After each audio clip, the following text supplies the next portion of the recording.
Paul గారు లోపల ఉన్నారు.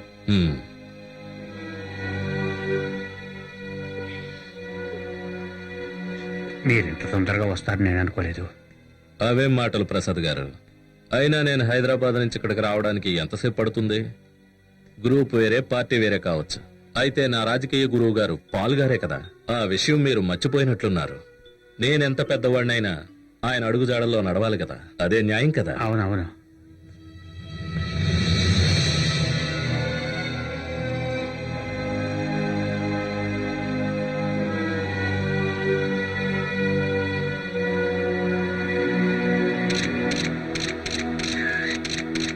జాన్, ఖచ్చితంగా ఇది ఉమా పని. అతను అనుకునే పని సాధించేంత వరకు అతనికి నిద్ర పట్టదు. ఇలాంటి పనులు చేయించడానికి ఎన్ని లక్షలు ఖర్చైనా అతను వెనుక ఆడ్డావు. అతను బుద్ధి ఎలాంటిది? అంత ధైర్యం ఉంటుందా ఉమా మహేష్ కి? ఎంసీ పాల్ కొడుకునే మర్డర్ చేయించేంత ధైర్యం ఉందా? మన జిల్లా ఎస్పీగా నువ్వే చెప్పు, చంపింది ఎవరు, చంపించింది ఎవరు? అన్ని సందేహాలు, సమస్యలు రేపటితో తీరిపోతాయి. అప్పుడైతే దొరికాడా అంటే పన్నిపాల్ వాచ్మెన్ కి తెలివి వచ్చిందట. అతను వాంగ్మూలం తీసుకున్నావని సిఐ జాన్ ఫోన్ లో చెప్పాడు. ఒక అమ్మాయట. అమ్మాయా? అదే సిటీ మెడికల్ కాలేజ్ స్టూడెంట్. తను నీకు తెలిసిన అమ్మాయే. అదే మీ మామగారు సెకండ్ సెటప్ పుట్టిందే ఓ అమ్మాయి, ఆశ. ఆ అమ్మాయి చంపిద్దా? లేదు, ఆమె చంపడానికి ఉపయోగించిన కత్తి అక్కడ దొరికింది. బండిపాల్ రక్తం మరకలు ఆ కత్తి మీద ఉన్నాయి. అంతకన్నా సాక్ష్యం ఇంకేం కావాలి? అయ్యో, 1 minute. చూసారా ఆ అమ్మాయి ఎంత పని చేసిందో? ఆ అమ్మాయికి అతనితో సంబంధం ఏంటి? లేదు సార్. సార్ నేను వెళ్తాను సార్. సార్ అరెస్ట్ జరిగిందా అన్న? ఏం లేదు, సార్కి ఫోన్ చేసి చెప్దామని. నువ్వు వెళ్ళరా? అదే ఆ అమ్మాయిని చోటు తెలిసిందే. ఆ పులిరాజు ఫాదర్ తెలుసుగా, అదే సభ నుంచి బయటకు తోసేశారే. ఫాదర్ పులిరాజు? ఆ పులిరాజే. ఎస్. పట్టాభూమి మిగులు భూమి అని అంటూ అతను గవర్నమెంట్ ని గజగజ ఉనికిస్తూ ఉంటాడు.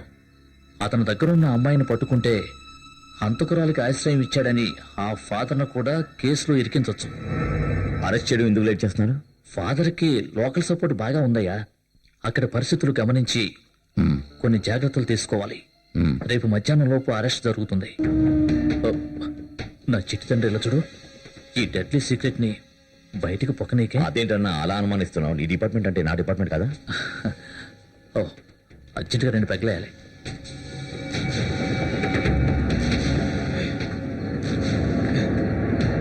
అన్నా, అబ్బుబకర్ ఓ విషయం చెప్పాడన్నా. మనం పొద్దునకి అక్కడ ఉండాలి. నేను ఇప్పుడు బయటకు వస్తే రాజగోపాల్కి అనుమానం వస్తుంది.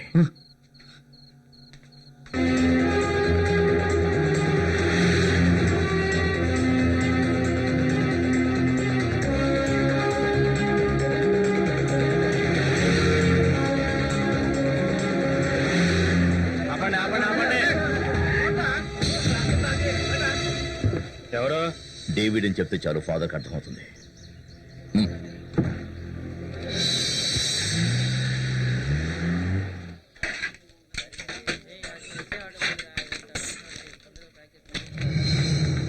రెవెన్యూ మంత్రిని ఇక్కడికి రానివ్వండి. ఆయన ఇక్కడికి వచ్చిన తర్వాత అసలు ఇక్కడ ఏం జరిగిందో తెలుసుకుంటాడు. ఏమంటారు? మనం చెప్పేది ఆయనకి పూర్తిగా అర్థమవుతుందో లేదో తెలుసుకుందాం. ఏమంటారు? లేకపోతే జిల్లా కలెక్టర్ ఆఫీస్ ముందు నేను నిరాహార దీక్ష కూర్చుంటాను. రాజకీయ నాయకులు చేసే ఉత్తుత్తి నిరాహార దీక్ష కాదు, అవసరమైతే మరణించడానికి కూడా నేను సిద్ధం అవుతా. ఏమంటారు?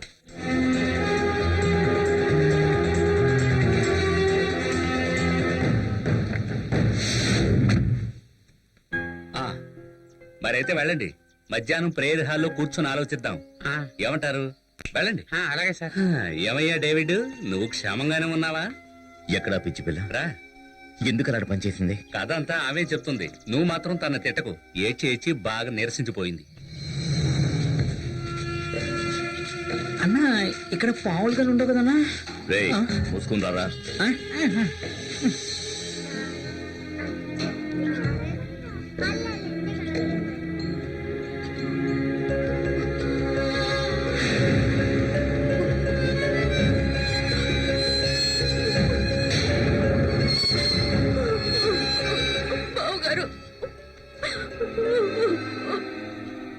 ఎంత పనిచేసావు మనం. ఎడకు ఎడకు.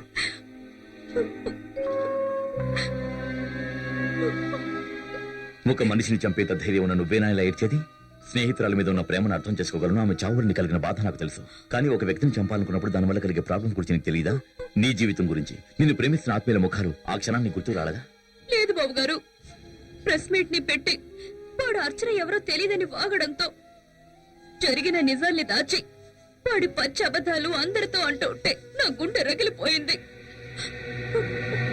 వాడిని చంపాలని నిశ్చయించుకుని వాడి దగ్గరికి వెళ్ళాను. నేను అర్చనతో కలిసి చాలా సార్లు వాడి గెస్ట్ హౌస్ కి వెళ్ళాను. కానీ నేను అక్కడికి వెళ్ళేసరికి బావగారు నేను అతన్ని చంపలేదు.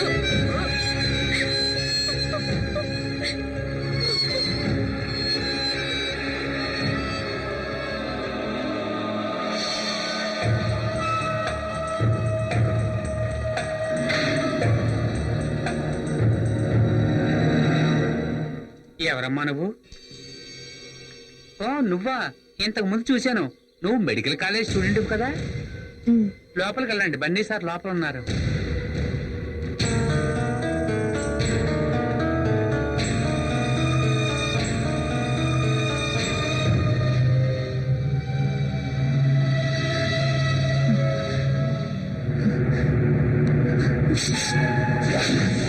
అర్చన ఎవరో నీకు తెలియదు కదరా?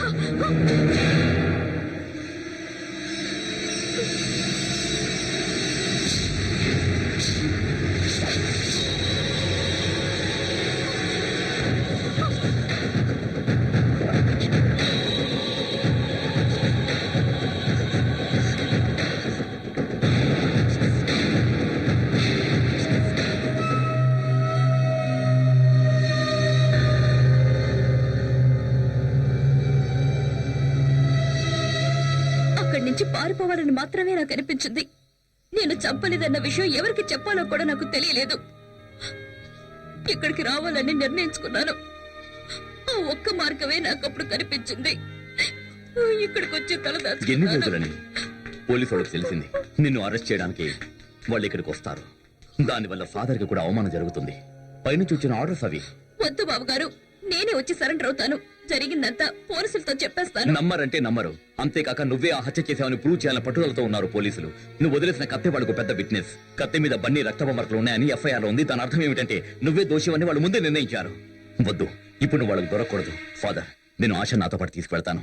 మనం కొన్ని రోజులు ఆశని సేఫ్ ప్లేస్ లో ఉంచాలి. తను నిర్దోష అనే విషయాన్ని నువ్వే నిరూపించాలి. అవును, నిరూపించాలి.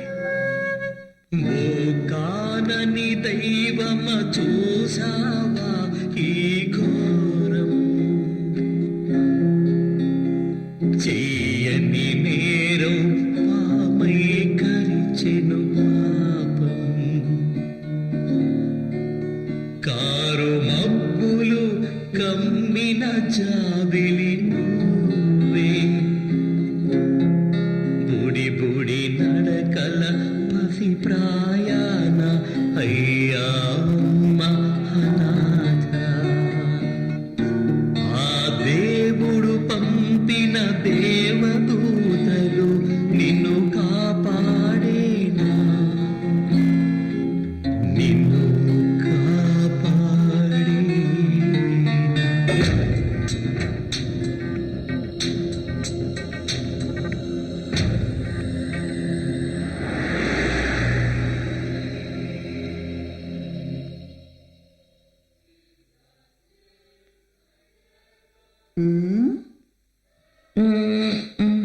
ఈ పిల్లని నేను ఎక్కడో చూస్తున్నట్టుగా ఉంది. దానికి మీరు కోయిట్ వెళ్ళారా ఏమిటి? ఈ అమ్మాయి పుట్టి పెరిగింది అక్కడ కదా. అయ్యుండొచ్చు, కానీ నేను చూసా. అవును, ఈ అమ్మాయి ఎవరనుకుంటున్నారు? కంచర్ల వారింటిది. అక్కడి సంగీతను మన ఛాన్స్ ఉన్నాడే వాడు పెళ్లి చేసుకున్నాడే. కంచర్ల అమ్మాయిలంతా ఇదిగో ఇలాగే ఉంటారు. ఈ కళ్ళు ఈ ముక్కు ఒకేలా ఉన్న ఎంతమంది అమ్మాయిలు అక్కడ ఉన్నారో తెలుసా? అత్త, మీరు ఒకసారి ఇలా రండి. అన్ని విషయాలు నేను మీకు వివరంగా చెప్తానుగా. అమ్మాయి తల్లిదండ్రులు ఇద్దరి మధ్య పెద్ద యుద్ధమే జరుగుతుందమ్మా. వాళ్ళిద్దరు ఈ అమ్మాయి కోసం కొట్టుకుంటున్నారు. పాపం ఈ అమ్మాయి పరిస్థితి మరీ ఘోరం. తండ్రేమో వీళ్ళ అమ్మగారు ఎక్కడొచ్చి ఈమెను తీసుకెళ్లిపోతారని తెగ భయపడిపోతున్నాడు. ఓ 2-3 రోజుల్లో అందరూ మాట్లాడుకుని ఓ సెటిల్మెంట్ కి వస్తారన్న నమ్మకం నాకుంది. అంతవరకు ఇక్కడ ఉండనివ్వండి. ఈలోగా ఎవరినో వచ్చి అమ్మాయి విషయం అడిగితే చెప్పకండి. సిస్టర్మా, పోలీసులు వచ్చి అడిగినా ఆశ్చర్యకరమైన విషయం చెప్పకూడదు. పోలీసులా? పోలీసులు పోలీస్ స్టేషన్ లో కూడా వాళ్ళు రావచ్చు. ఇక్కడికి రాని కళ్ళల్లో కారం కొడతా. అయితే అంతా నేను చెప్పినట్టుగానే కదా, మేము వస్తాం. సరే. మరి ఏంటి? ఎంత దూరం వచ్చి భోంచేయకుండా వెళ్తే సిస్టర్ అని అనుకుంటారేమో. వెళ్లే దారిలో నీకు మటన్ బిర్యానీ ఇప్పిస్తాను కానీ ముందు వెళ్ళి పట్టి తిను, పట్టుకోరా. రేయ్, ఏదైనా అవసరం వస్తే నీకు ఫోన్ చేస్తాను, వెంటనే ఇక్కడికి రావాలి. అలాగే. ఆ, ఫోన్ ఎత్తకపోతే తంత. నువ్వు రామ్మా. ఆశా, చెప్పిన కట్టుకదంతా విన్నావా? దయచేసి ఏది బయట పెట్టకు నా తల్లి. ఆ వెళ్తున్న సిస్టర్ ఉంది, నిజం తెలిసిందంటే నన్ను మంత్రాలతో సభించేస్తుంది. చాలా డేంజరస్. నువ్వు జాగ్రత్తగా మసలుకో, నేను వెళ్ళొస్తాను. నువ్వు లోపలికి వెళ్ళు.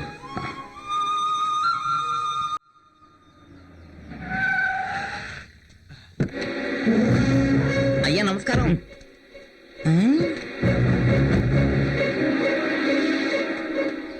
ఏంటి బాత్రూమ్ కా అంత అర్జెంట్ గా పరిగెడుతున్నారు? సార్తో పనుంది, అందుకే అలా పరిగెడుతున్నారు. నువ్వు అనవసరంగా బుర్ర బదలు కొట్టుకోకు.